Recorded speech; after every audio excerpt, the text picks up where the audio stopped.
Stand by, shore party. Decontamination in progress. I heard what happened to Captain Anderson. Survives 100 battles and then gets taken down by backroom politics. Just watch your back, Commander.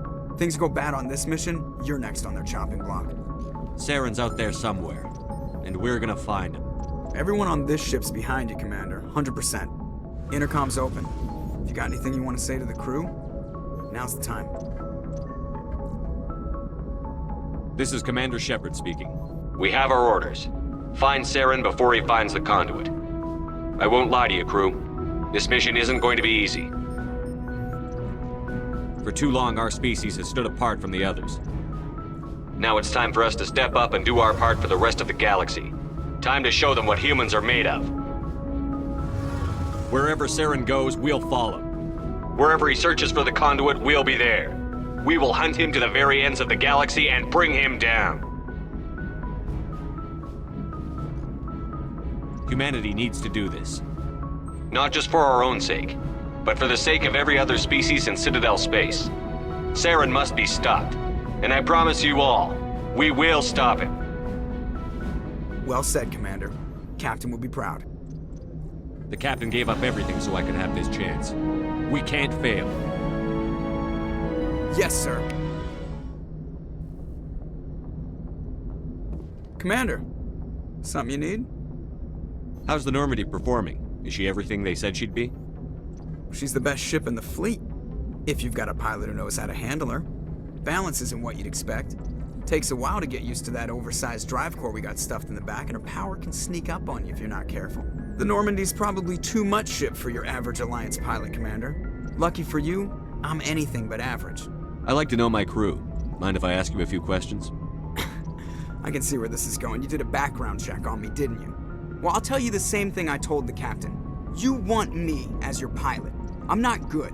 I'm not even great. I am the best damn helmsman in the Alliance fleet. Top of my class in flight school, I earned that.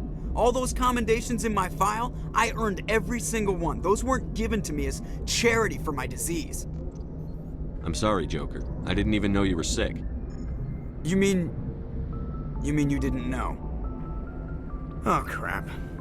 Okay, I've got Vrolik syndrome, brittle bone disease. The bones in my legs never develop properly. They're basically hollow, too much force and they'll shatter.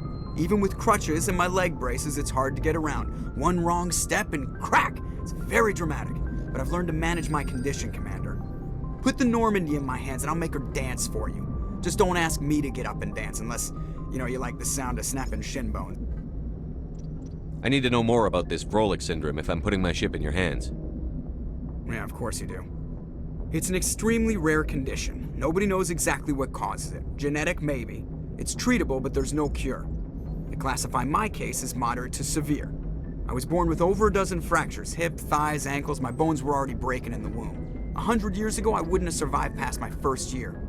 Lucky for me, modern medical science has turned me into a productive member of society. You're not gonna break a bone trying to fly the ship, are you?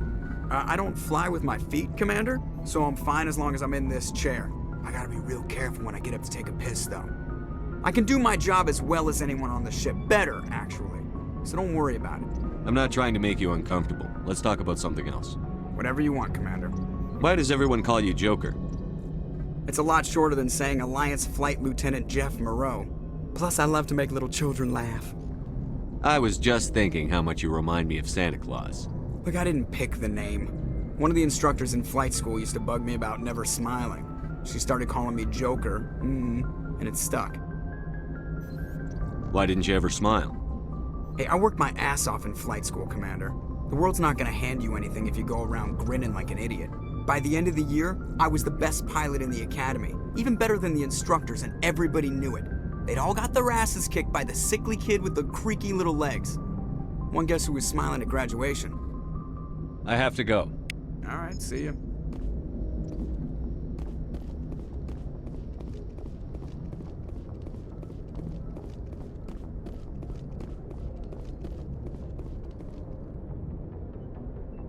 If anyone has to take over for Captain Anderson, I'm glad it's you.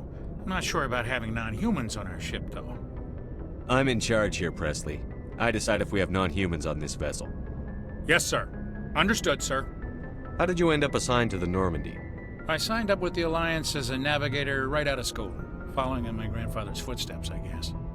My first posting was on the Agincourt. We were one of the first reinforcements to arrive at Elysium after the Blitz hit, and those raiders were no match for an Alliance frigate. Of course, the only reason the colony was still standing was because of you, Commander. I can't believe you held out as long as you did. How'd you end up on the Normandy? I got my officer's commission after Elysium. Must have made an impression on the right people. Captain asked for me when he was picking his crew. Speak freely, Presley. I want to know if you have a problem with non-humans. It's not that, Commander.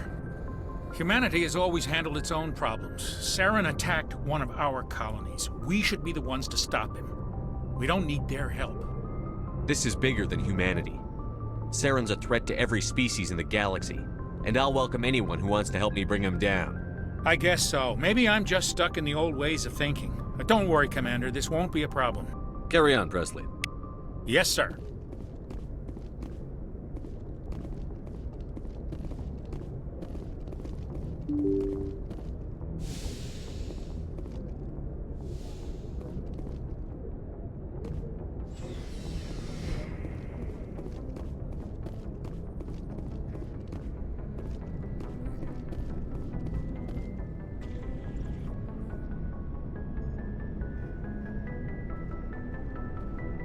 Anything you need, Commander? What's your opinion on the last mission? I don't see how we could have done things any better. At least not without getting to Eden Prime sooner. And we were on the scene faster than any other Alliance ship could have been. Just trying to get a sense of where the crew's at. Thoughts? I've wasted enough of your time for now, Commander. We'll have time for personal debriefings later. We'll talk another time, Lieutenant. Commander?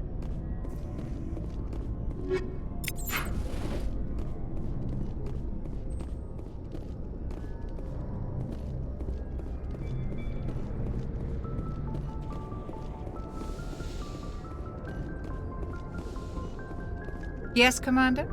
Is there something you need? I should go. Goodbye, Commander.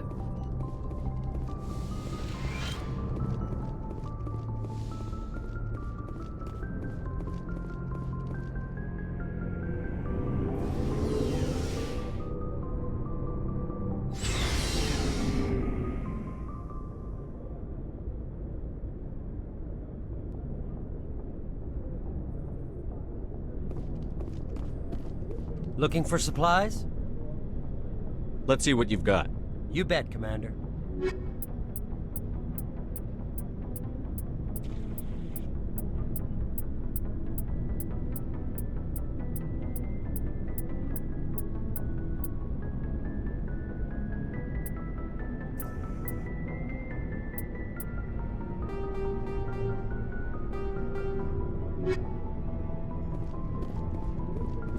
Thanks for bringing me on board, Commander.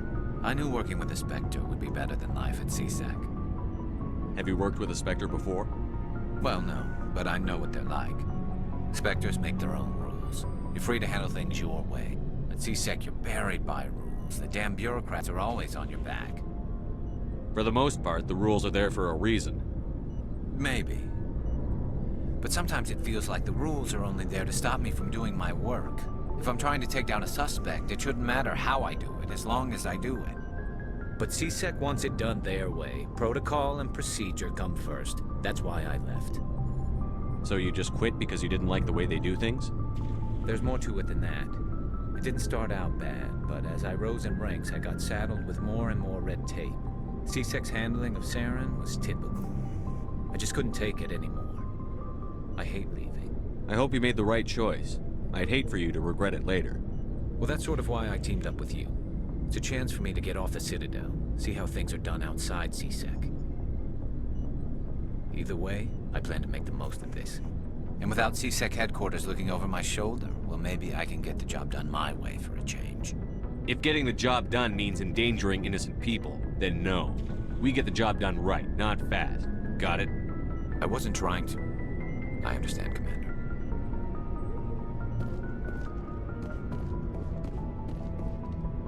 Commander? What's your opinion on the last mission? Kinda wish you'd got there sooner, Commander. No offense, I appreciate the rescue. I just wish... You wish we'd been able to save the rest of your unit? Yes, sir. If I had been more alert, we wouldn't have been cut down by an ambush. The Geth are perfect ambushers. They don't move, they don't make noise, they don't even breathe. Sir, they have flashlight heads. I'll make sure it doesn't happen again. Do you have a few minutes to talk one-on-one? I'm sorry, Commander. I need to get my duty squared away. I wouldn't mind talking more later, though. Dismissed, Chief. Sir. Nice ship you've got, Shepard. What can I do for you? What's your story, Rex? There's no story. Go ask the Quarian if you want stories. You Krogan lived for centuries. Don't tell me you haven't had a few interesting adventures. Well, there was this one time the Turians almost wiped out our entire race. That was fun. I heard about that. You know, they almost did the same to us. It's not the same. It seems pretty much the same to me. So your people were infected with a genetic mutation? An infection that makes only a few in 1,000 children survive birth? And I suppose it's destroying your entire species? I suppose it isn't all the same. I don't expect you to understand, but don't compare humanity's fate with the Krogan. I was just making conversation. I wasn't trying to upset you. Your ignorance doesn't upset me, Shepard. As for the Krogan, I gave up on them long ago. The genophage infected us, but it's not what's killing us. Are your people really dying? We're sure not getting any stronger. We're too spread out. None of us are interested in staying in our own system. Lots of species have left their homes and prospered. But they go to colonize new worlds. We're not settlers. We're warriors. We want to fight. So we leave. Hire ourselves out. And most of us never go back. What can you tell me about the genophage? Ask the Solarians if you want details. They made it. All I know, it makes breeding nearly impossible. Thousands die in stillbirth, and most never get that far. Every Krogan is infected, every one. And no one's rushing to find a cure. Why don't the Krogan try to find a cure? When was the last time you saw a Krogan scientist? You ask a Krogan, would he rather find a cure for the genophage or fight for credits? He'll choose fighting every time. It's just who we are, Shepard. I can't change that. Nobody can. So long, Rex. Shepard.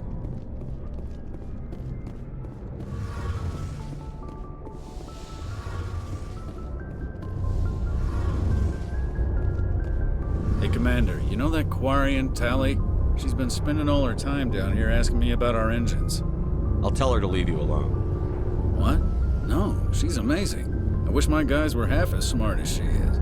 Give her a month on board and she'll know more about our engines than I do. She's got a real knack for technology, that one. I can see why you wanted her to come along. I figured she'd be a real asset to the team. You got an eye for Tally, Commander, but I'm guessing that's not why you came down here. Fill me in on the IES stealth systems. How does it work exactly? You can't hide a ship out in space. They emit too much heat and radiation, too easy for sensors to pick them up, unless you find a way to capture those emissions. So our stealth systems trap the energy we give off in storage sinks built into the ship itself. No emissions to give away our location. Eventually the sinks have to be vented. More than a few hours silent running and they overheat. Cook us inside our own hull. There's no way for anyone to detect us? A visual scan can still pick us up. Anyone looking out a window can see us plain as day. But you have to be pretty close to get an actual visual out in space. Most vessels rely on scanners. As long as the stealth systems are engaged, they can't see us. Not unless we accelerate to FTL speeds. Why doesn't it work with faster-than-light travel? Cranking up to FTL blue shifts our emissions, pushes them into frequencies too high to capture in the sinks. As soon as we make the jump, it's like setting off a flare. Sensors can pick up our location whenever we enter or exit FTL flight, but for short-range missions, our stealth systems are amazing, and we've got the only one. I want to know more about the Normandy. She's the best ship I've ever served on, probably the fastest vessel ever designed. And she's the only one using the new Tantalus drive core. What's so special about the Tantalus drive core? Proportionally, it's about twice the size of any other vessel. Not only are we faster, but we can run at FTL speeds longer before we have to discharge the core. Where else have you served, Adams? If you name a class of Alliance ship, I've probably served on it. Everything from dreadnoughts and carriers right down to frigates like the Normandy. My last assignment was on the Tokyo, only a cruiser, but she was a good ship. Couldn't hold a candle to the Normandy, though. Carry on, Adams. Aye, aye, Commander.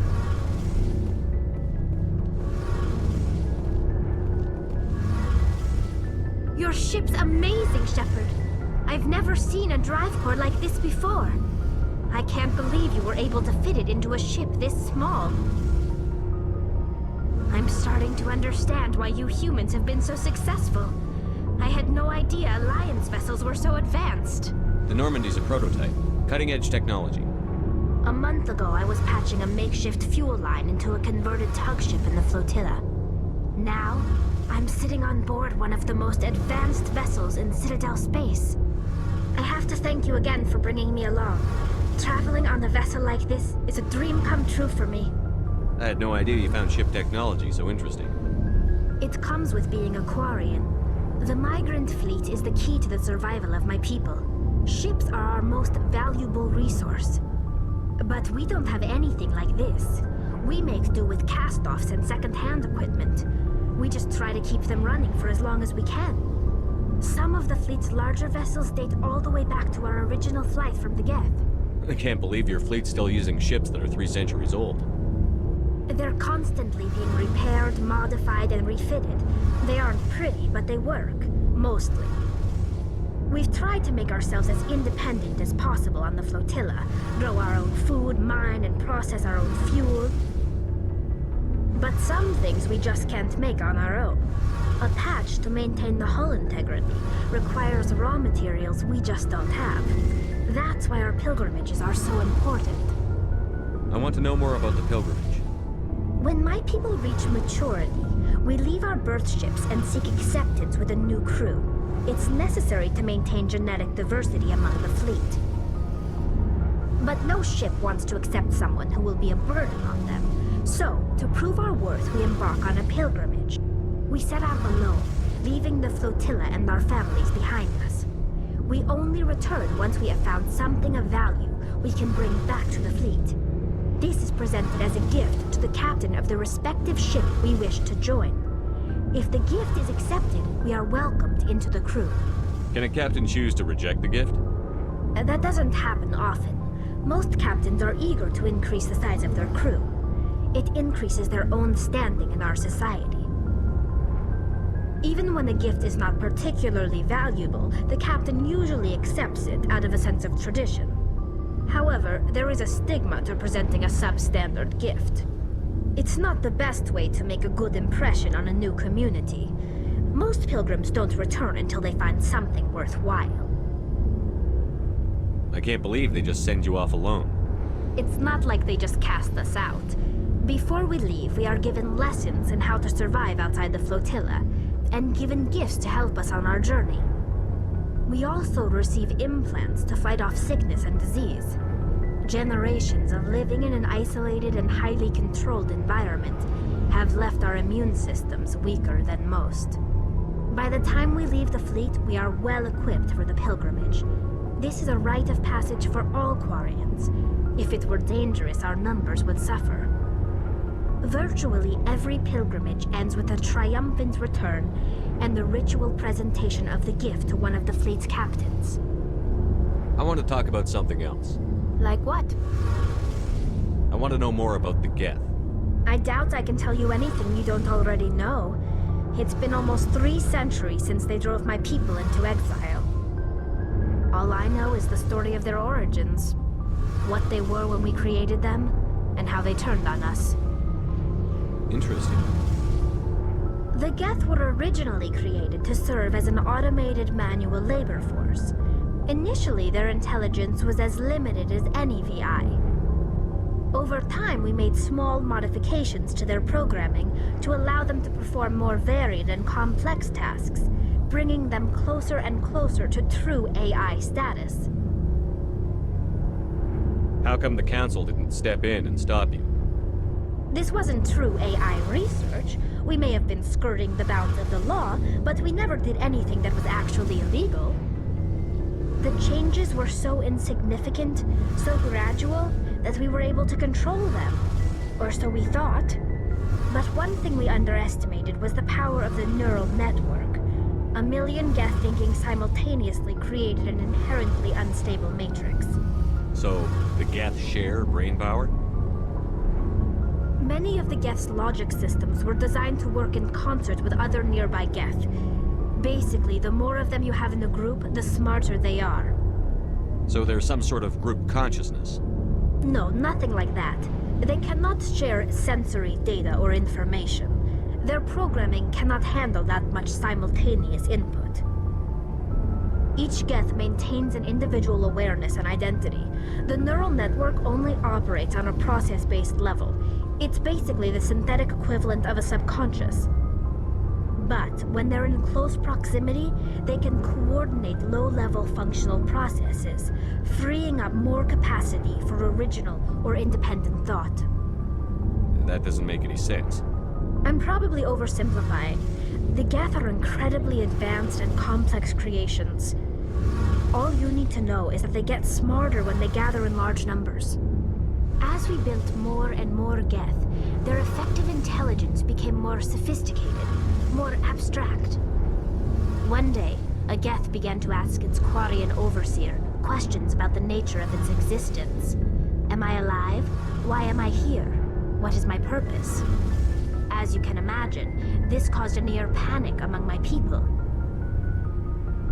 I don't see what's so bad about those questions. The Geth were created to engage in mundane, repetitive, or dangerous manual labor. That's fine for machines, but it won't satisfy a sentient being for long. The Geth were showing signs of rudimentary self-awareness and independent thought. If the Geth were intelligent, then we were essentially using them as slaves. It was inevitable the newly sentient Geth would rebel against their situation. We knew they would rise up against us, so we acted first. A general order went out across all Quarian-controlled systems to permanently deactivate all Geth. The Geth responded to this order violently.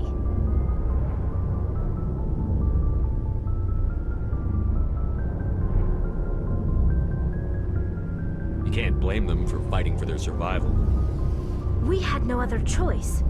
The Geth were already on the verge of revolution. By acting quickly, we had a chance to end the war before it began. The hope was that most of the Geth would still be little more than machines, incapable of organized resistance. But they had progressed much further than anyone anticipated. The war was long and bloody. Millions upon millions of Quarians died at their hands. In the end, we were forced to flee our own homeworld. We feared the Geth would pursue us, but they never came beyond the Veil. Now we drift through space, exile searching for a way to reclaim what was once ours. It's hard to feel sorry for you. Your ancestors tried to wipe out another species. We made a mistake when we created the Geth in the first place, but we did not make a mistake when we went to war against them. If we had not acted, they would have wiped us out. They're a synthetic life form. They have no use for organics. None. Why do you think they cut themselves off from the rest of the galaxy? Why do you think they've killed every organic being who's ever tried to contact them? They didn't kill Saren. What does that tell you? The Geth are not innocent victims in all this. They're the enemy. They want to destroy us. Not just the Quarians. All organic life. That's why they've joined up with Saren. And that's why we have to stop him. Tell me about your people. Our lives aren't easy. Resources are scarce, and we are constantly on the move. Everything we do must in some way contribute to the continuation of the migrant fleet. There are 17 million Quarians in the flotilla, and each of us relies on the others for survival. The bonds among my people are strong. Unfortunately, we have had to surrender many of the freedoms and civil liberties other species take for granted. What kind of freedoms? Well, it's illegal for parents to have more than one child. If our population grows too much, it would strain our resources to their breaking point. Of course, we also can't allow our numbers to become too few. If our population is in decline, the rule against single births is temporarily repealed. In extreme cases of population decline, incentives are even offered to encourage multiple births, though the Conclave hasn't had to take such measures in nearly a century. That's your government? The Conclave is our civilian branch of government. Each ship can elect a representative to serve on the Conclave and make decisions that affect the fleet as a whole. On matters that affect an individual ship, however, the captain has the final say. It's a tradition that dates back to the early days, when the fleet was governed by martial law. Fortunately, most captains nowadays are smart enough to have an elected council from their crew to give them advice and guidance. So the ultimate power rests with elected officials. In practice, the Conclave and the respective council for each ship tend to set the rules that govern our daily lives. But in theory, we are still under military jurisdiction. The 5 top-ranking military officials in the fleet serve on the Admiralty Board. These 5 have the power to overrule any decision by the Conclave in case of emergency. To do so requires unanimous agreement among the Admiralty, and they can only do this once. After that, the entire board must resign their posts. It's a safeguard that served us well. In nearly 3 centuries, the Admiralty Board has only overruled the Conclave 4 times. I should go. See you later.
lead. I'll follow.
Here it comes!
Commander, I'm picking up some strange readings.